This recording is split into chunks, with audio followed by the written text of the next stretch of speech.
Hello everyone. तो कैसे हैं आप लोग? आशा करते हैं कि सभी लोग मस्त होंगे।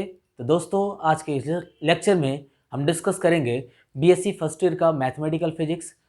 इससे रिलेटेड हमने और भी कुछ वीडियोस को बना रखा है। यदि आपने उनको नहीं देखा है तो एक बार डिस्क्रिप्शन बॉक्स में जाएं, वहाँ पर उनका लिंक दिया हुआ है, उन वीडियोस को जा करके देखें। आज का जो हमारा टॉपिक है वो है स्टोक्स लॉ। ठीक है, आज के इस लेक्चर में हम डिस्कस कर देंगे स्टोक्स लॉ, फिर गॉस लॉ और green law.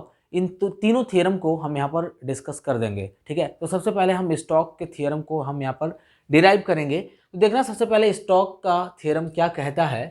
This theorem enables us to convert surface integral into a line integral, या कह सकते हो line integral into a surface integral, या यहाँ पे लिख सकते हैं and vice versa, and vice versa. देखो यहाँ पे क्या है कि जो स्टोक्स लॉ है, स्टोक्स लॉ लाइन इंटीग्रल को सरफेस इंटीग्रल के फॉर्म में कन्वर्ट करा सकता है, या फिर कह सकते हो कि अगर सरफेस इंटीग्रल हो रहा है कहीं पे तो उस सरफेस इंटीग्रल को हम लाइन इंटीग्रल के फॉर्म में कन्वर्ट करना चाहते हैं तो भी उसको कन्वर्ट करा सकते हैं। आप सभी को पता है कि सरफेस इंटीग्रल क्या होता है और लाइन इंटीग्रल क्या होता है। लाइन इंटीग्रल में आप जानते हैं कि सिंगल इंटीग्रल का फॉर्म होता है, वहाँ पर हम लाइन के डिस्टेंस को फाइंड करते हैं, और सरफेस इंटीग्रल के केस में हम सरफेस एरिया को फाइंड करते हैं। ठीक है, आप सभी ने पढ़ा है लाइन इंटीग्रल और सरफेस इंटीग्रल दोनों को। तो यहाँ पर देखो, इसका जो फार्मूला है, फार्मूला क्या है, curl of A into D S का ट्रिपल इंटीग्रल। ठीक है, बराबर होगा किसके, सरफेस सॉरी कैसे, line integral of A into D are के। ठीक है, अब देखना ये कैसे इसके बराबर होगा। इसके लिए हम देखते हैं, यहाँ पर हमने एक एरिया ले लिया है, इस एरिया को हमने डेल्टा एस नाम दे दिया। ठीक है, यहाँ से सपोज कर लो कि हम देख रहे हैं कि हम ऐसे एंटी क्लॉकवाइज डायरेक्शन में जा रहे हैं। अगर हम लाइन की बात करें तो ए से बी हमने कुछ डिस्टेंस चला, बी से सी, सी से डी, हम ऐसे आ रहे हैं। ठीक है, तो इस कंडीशन में हम सपोज करते हैं कि जो पूरा डिस्टेंस है, पूरा डिस्टेंस हमारा चलो हमने सी मान लिया, इस पूरे डिस्टेंस को हमने क्या मान लिया, सी मान लिया, जो कर्व है उसको। ठीक है, यहाँ पर हम इसको क्या करते हैं, बहुत सारे छोटे छोटे पार्ट में ऐसे डिवाइड कर देते हैं, ऐसे बहुत सारे छोटे छोटे पार्ट में डिवाइड कर देते हैं। तो यहाँ पर हमने जितने भी पार्ट बनाए हैं उन सारे पार्ट का, एक एक पार्ट का जो एरिया है उसको हमने delta S1, delta S2, delta S3 ऐसे इस फॉर्म में करके हमने लिख दिया है। वैसे ही यहाँ पर हम एक एरिया लेते हैं, इस एरिया का वैल्यू हमने रखा डेल्टा SI, हम इसको मान लेते हैं। ठीक है, और ये रहा इसका एरिया वेक्टर n कैप। ठीक, अब देखो यहाँ पे हम क्या करेंगे, इसी के हेल्प से हम यहाँ पे टोटल वैल्यू को फाइंड करेंगे। खैर अभी हम देखते हैं, इसको फाइंड करने के लिए हमें एक फार्मूला अप्लाई करना पड़ता है। हम जानते हैं कर्ल ऑफ ए जो होता है, कर्ल मतलब क्या हो गया, आप जानते हैं डेल ऑपरेटर क्रॉस ए का जो वैल्यू है वो line integral of A per unit area के बराबर होता है। ठीक है, इस चीज़ को याद रख लो कि जो कर्ल ऑफ ए होता है इसका value line integral of A per unit area के बराबर होता है। ठीक है, तो हम चाहें तो इसको इस फॉर्म में लिख सकते हैं। अगर हम इस कर्ल में अगर हम डेल्टा एस से अगर हम मल्टीप्लाई कर दें, यानी ये क्या है, एरिया है, अगर हम एरिया से मल्टीप्लाई कर दें तो हमें यहाँ पे लाइन इंटीग्रल मिल जाएगा ए डॉट डी आर का। ठीक है ना, ये हमें मिल जाएगा क्योंकि यहाँ पे पर यूनिट एरिया है, तो इधर भी हमने डेल्टा एस से मल्टीप्लाई कर दिया इधर का एरिया हटाने के लिए। ठीक है, और यहाँ पे मिल गया तुम्हें line integral of D R. अब देखो वैसे ही कह सकते हो हियर, अगर हम सारे एक एक स्मॉल टर्म की अगर हम बात करें, एक एक स्मॉल टर्म के एरिया की यदि हम बात करें तो यहाँ पे हमें मिलेगा डेल, यहाँ पे सॉरी यहाँ पे डेल क्रॉस है, डेल क्रॉस आर, सॉरी यहाँ पे del cross A into delta S1 equals to मिल जाएगा इंटीग्रल ऑफ, अच्छा ये देखो ये पूरे सरफेस का इंटीग्रल फॉर्म हमने यहाँ पे लिखा हुआ है। ठीक है, वैसे अगर हम S1 के लिए करें तो हमें मिल जाएगा del A into D R, यहाँ पर हो जाएगा S1 नहीं, यहाँ पे C1 होगा। ठीक है, इस पहले वाले का जो ये देख रहे हो जो लेंथ आपको दिखाई दे रहा है इसको हमने मान लिया C1, दूसरे वाले का लेंथ हमने मान लिया ऐसे C2, ओके, तीसरे वाले का लेंथ मान लिया C3, ऐसे करके हम लेके चल रहे हैं। मतलब एक एक छोटे छोटे जो आपने स्क्वायर शेप जो लिया हुआ है उन सभी के साइड का जो सम है उसको हमने C1, C2, C3 ये हमने यहाँ पे सपोज किया हुआ है। ठीक है, वैसे ही कह सकते हो कि अगर हम सेकंड वाले के लिए देखें तो यहाँ पे लिख सकते हैं एंड फॉर सेकंड यहाँ पे हो जाएगा dot delta S2, okay, is to मिलेगा integral of A D R, यहाँ पर हो जाएगा C2, ठीक है। अब देखो S1 ऐसे हो जाएगा, ऐसे हम nth टर्म तक चले जाएंगे, ठीक है। हम जान रहे हैं कि अगर इन सभी को ऐड करेंगे तो देखिएगा क्या मिलेगा हमें, ऑन एडिंग एबव इक्वेशंस, ठीक है। एवं सारी इक्वेशन को जब आप ऐड करेंगे तो आपको मिल जाएगा the summation of delta cross A into delta S, ठीक है।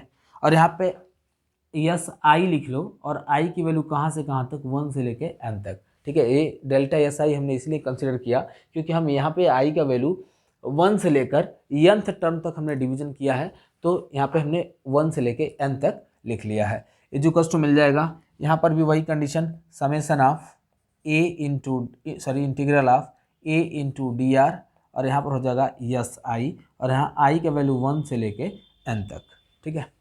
अगर सपोज कर लो कि ये जितने भी डिवीजन्स हैं ये सारे डिवीजन बहुत ही स्मॉल हैं, तो उस कंडीशन में जो डेल्टा यस है वो ds के फॉर्म में कन्वर्ट हो जाएगा, और ये जो आप देख रहे हैं समेशन का जो सिंबल है वो इंटीग्रल के फॉर्म में कन्वर्ट हो जाएगा। तो यहाँ पे कह सकते हो क्या, if the value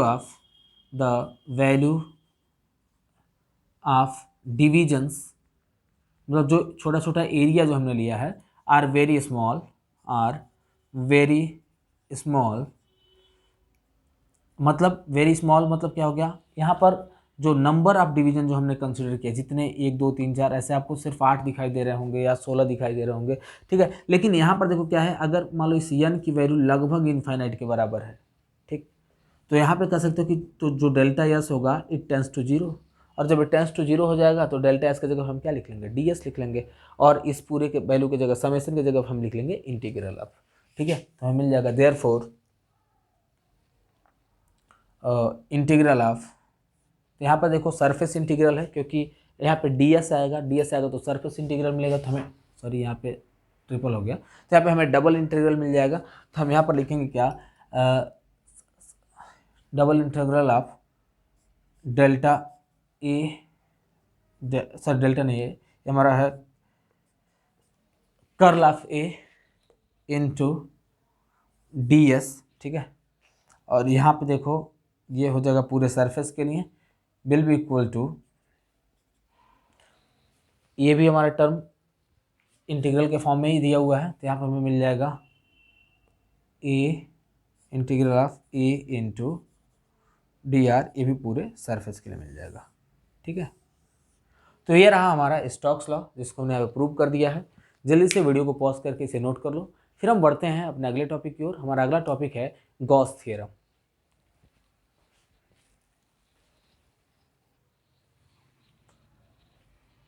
now Gauss divergence theorem को देखते हैं कि गॉस डाइवर्जेंस थ्योरम क्या कहता है। आइए हम इसको डिराइव करेंगे। तो सबसे पहले तो समझ लो कि गॉस डाइवर्जेंस थ्योरम है क्या, ठीक है।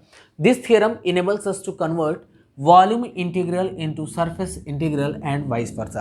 यानी कि जैसे अभी आपने स्टोक्स थ्योरम को पढ़ा है, स्टोक्स थ्योरम में स्टोक्स थ्योरम जो है वो कर्ल ऑफ ए को, या सिंपली कह सकते हो कि सरफेस इंटीग्रल को वो लीनियर इंटीग्रल के फॉर्म में कन्वर्ट कर रहा था, या फिर लाइन इंटीग्रल को सरफेस इंटीग्रल के फॉर्म में कन्वर्ट हम उससे कर सकते थे। वहाँ पर हम लोग कर्ल का इस्तेमाल करते थे, ठीक है, क्योंकि हमने डेल क्रॉस ए लिया था। इस थ्योरम में हम डाइवर्जेंस का इस्तेमाल करेंगे, यानी कि डेल डॉट ए लेंगे, ठीक है। तो अब यहाँ पर देखना, यहाँ पर हम कंसिडर करते हैं कि एक हमारा वॉल्यूम है, ओके।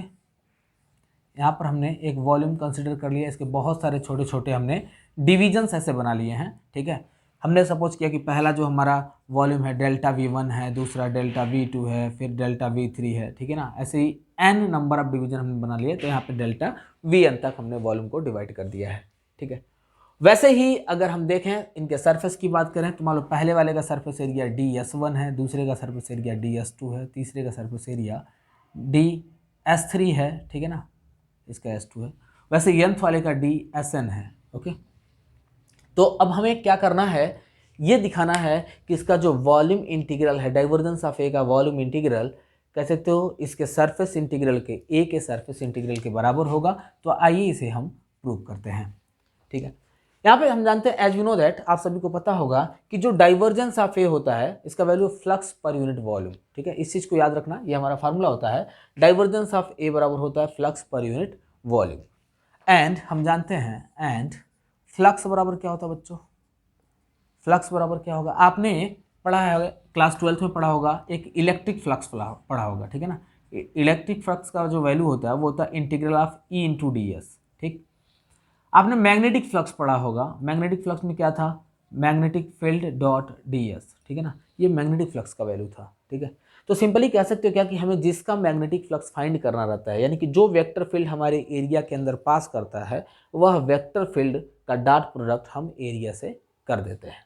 ठीक है ना, तो यहाँ पर देखेंगे कि अगर यहाँ वेक्टर फील्ड ए है तो हम इसको अगर इसके अकॉर्डिंग देखें तो हम इसको क्या लिख सकते हैं, integral of A dot D S लिख सकते हैं, बिल्कुल लिख सकते हैं इसको। ठीक है ना, इसको हम क्या लिख सकते हैं, integral of A dot D S लिख सकते हैं।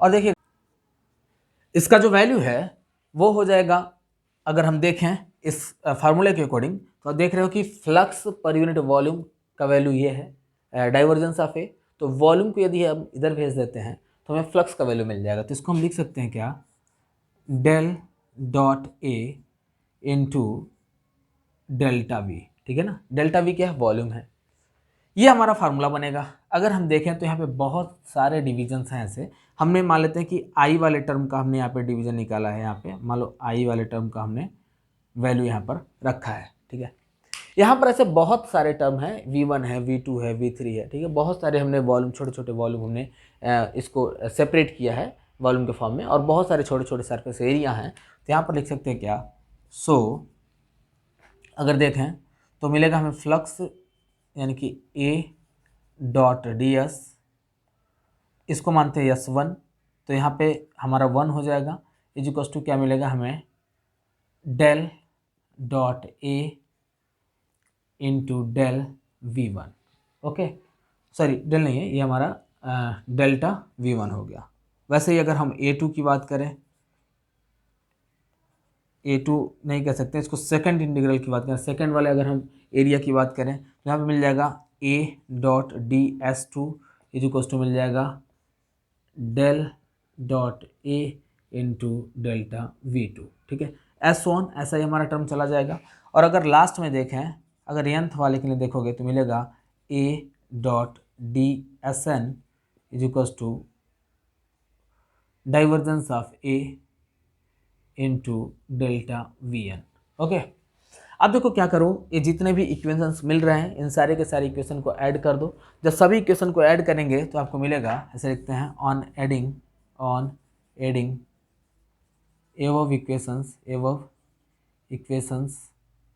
वी गेट, तो हमें मिल जाएगा, यहाँ पे मिलेगा summation of integral of A dot D s, इसको मानते हैं आई मान लिया, और आई की वैल्यू कहाँ से कहाँ तक, 1 से लेके n तक, इज इक्वल्स टू मिल जाएगा समेशन ऑफ, इधर देखो क्या है, हमारा सभी में हम देख रहे हैं ये चीज़, तो हमने डेल को ऐसे सभी में से कॉमन ले लिया, इनटू ये सभी में कॉमन मिल गया हमें, और v डेल्टा वी आई हो जाएगा, आई इज इक्वल्स टू 1 से लेके n तक। ठीक है, अब यहाँ पे देखते हैं कि अगर हमारे जितने भी डिवीजन्स हैं वो डिवीजन बहुत ही ज़्यादा हैं, मतलब n की वैल्यू अगर सपोज को लगभग इनफाइनाइट के बराबर है, तो उस कंडीशन में जो हमारा वॉल्यूम होगा वो बहुत ही छोटा हो जाएगा, और जब वॉल्यूम बहुत छोटा होगा तो कह सकते हो ये dB में कन्वर्ट हो जाएगा, ये जो हमारा टर्म है वो dB में कन्वर्ट हो जाएगा। वैसे ही ये ds में तो ऑलरेडी कन्वर्टेड है। ठीक है, तो यहाँ पर देखिएगा हम यहाँ पे क्या लिखेंगे, इधर वाले टर्म को थोड़ा सा मैं मिटाऊंगा,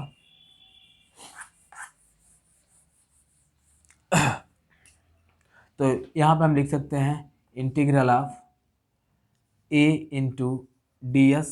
ओके, और ये क्या है, ये टोटल इंटीग्रल है, मतलब पूरे सरफेस का इंटीग्रल है, जितना जो हमने सरफेस एरिया लिया था पूरे कंप्लीट सरफेस का इंटीग्रल हो जाएगा, और ये बराबर होगा किसके, अच्छा एक कौन से कंडीशन में, if n tends to infinite then del v जो होगा वो हमारा नियरली इक्वल हो जाएगा 0 के, और जो डेल एस होगा, डेल एस भी नियरली इक्वल 0 हो जाएगा, इसलिए डी एस यहाँ पे ऑलरेडी लिखा ही हुआ है, ठीक है ना, तो इसको लिखने की कोई आवश्यकता नहीं है। तो इस कंडीशन में जो डेल वी है, डेल वी किस में कन्वर्ट हो जाएगा, वो डी एस के फॉर्म में कन्वर्ट हो जाएगा, ओके, क्योंकि वैल्यू बहुत छोटा हो जाएगा। तो यहाँ पर हम लिखेंगे क्या, इंटीग्रल ऑफ, और हम जानते हैं कि ये जो समेशन का सिंबल है वो इंटीग्रल के फॉर्म में कन्वर्ट हो जाता है, कब, जब n की वैल्यू लगभग इन्फाइनाइट के बराबर हो। तो इस कंडीशन में हम इसको लिख सकते हैं क्या, इंटीग्रल ऑफ। अब ध्यान देना कि यहाँ पे कौन सा इंटीग्रल होगा, क्योंकि यहाँ पे सरफेस एरिया दिख रहा था, यहाँ सरफेस इंटीग्रल हमने यस लिखा था, इसके पहले वो लाइन इंटीग्रल था तो सी लिखा गया था, ठीक है। यहाँ पर हमने यस लिखा, सरफेस इंटीग्रल है, और यहाँ पे देखो डी आएगा, डी मतलब यहाँ पे कौन सा इंटीग्रल होगा, वॉल्यूम इंटीग्रल हो जाएगा। तो वॉल्यूम इंटीग्रल को हम जानते हैं ट्रिपल इंटीग्रल के फॉर्म में लिखते हैं, मिल जाएगा divergence of A into d b, ठीक है। जरा देखो तो हमें प्रूव क्या करना था, हमें यही चीज़ प्रूव करना था कि जो divergence of A into d b है, इसका वैल्यू ए डी एस के इंटीग्रल फॉर्म के बराबर होगा, ठीक है। तो हम यहाँ पे देख रहे हैं कि इस गॉस थ्योरम के हेल्प से अगर हम चाहें तो एक सरफेस इंटीग्रल को वॉल्यूम इंटीग्रल के फॉर्म में कन्वर्ट कर सकते हैं, या फिर वॉल्यूम इंटीग्रल को सरफेस इंटीग्रल के फॉर्म में कन्वर्ट कर सकते हैं, ठीक है। तो जल्दी से इस वीडियो को पॉज करके आप नोट कर लीजिएगा।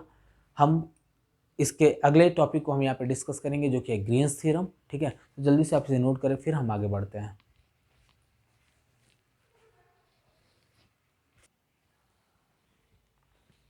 सो गाइस, हमारा अगला टॉपिक है ग्रीन्स थ्योरम इन प्लेन, ठीक है। देखो Green's theorem in a plane क्या कहता है, सबसे पहले हम स्टेटमेंट को इसके समझते हैं। इसका स्टेटमेंट क्या कहता है, तो let S be a region by a simple closed curve C and Pxy and Qxy be continuous function having continuous partial derivatives, ठीक है। देखो इसका मतलब क्या हुआ कि अगर एक क्लोज्ड कर्व दिया हुआ है, एक क्लोज्ड कर्व दिया हुआ है जिसमें एक पॉइंट P दिया है, पॉइंट P की वैल्यू है एक्स वाई और Q की वैल्यू है एक्स वाई, ठीक है। ये इसके कोऑर्डिनेट्स हैं, P के कोऑर्डिनेट एक्स वाई हैं और Q के भी कोऑर्डिनेट क्या है, एक्स वाई हैं। और यदि यह एक कंटिन्यूअस फंक्शन है तो इसके पास पार्शियल डेरिवेटिव होगा, ठीक है, कंटिन्यूअस पार्शियल डेरिवेटिव होगा, जिसका स्टेटमेंट देखिएगा यहाँ पे कैसे, इसका थ्योरम क्या कहता है, कैसे हम इसको सॉल्व करेंगे, न्यूमेरिकल सॉल्व करने के लिए कौन से फार्मूले का इस्तेमाल करेंगे। तो देखिएगा यहाँ पे भी एक्स वाई है, यहाँ पे भी एक्स वाई है, तो अगर p को dy के साथ अगर हमने प्रोडक्ट रख करके इंटीग्रेट किया, मतलब dy के रिस्पेक्ट में यदि हम इंटीग्रेट करते हैं तो यहाँ पे लिखेंगे p dy minus q d x, ये बराबर हो जाएगा del p upon del x plus del q upon del y into d x into d y, और इसका डबल इंटीग्रल के फॉर्म में। अब कहोगे कि सर यहाँ पे आपने dy क्यों रखा है, अगर हम यहाँ पे dx रख देते तो क्या होता, तो उस कंडीशन में भी हम इसको रख सकते थे। अगर हम यहाँ पे लिखते हैं p dx minus q d y, अगर कुछ ऐसा कंडीशन होता है तो क्या होगा, तो इस कंडीशन में मिलेगा double integral of del p upon del y हो जाएगा। ये चीज़ ध्यान रखिएगा, अगर यहाँ पे डेल dx रखेंगे तो यहाँ पे क्या मिलेगा, डेल y, इसका जस्ट अपोजिट हो जाएगा, और अगर यहाँ पर dy रखा है तो यहाँ पे मिल जाएगा del q upon del x हो जाएगा, ठीक है ना, into d x into d y. तो ये जो है हमारा ग्रीन्स थ्योरम है। इस ग्रीन्स थ्योरम की हेल्प से हम लोग न्यूमेरिकल को सॉल्व करेंगे और इसको हम कल की क्लास में डिस्कस करेंगे। तो आप सभी लोग इसके साथ साथ नोट्स भी बनाते रहें ताकि आपका नोट्स भी प्रिपेयर हो जाएगा। इसी पर्पज़ से मैंने बोर्ड पर जो भी थ्योरम्स हैं उन थ्योरम्स को भी हमने लिख दिया है, ठीक है। तो मिलेंगे आपसे अगले वीडियो में, तब तक के लिए विदा लेंगे। जय हिंद दोस्तों।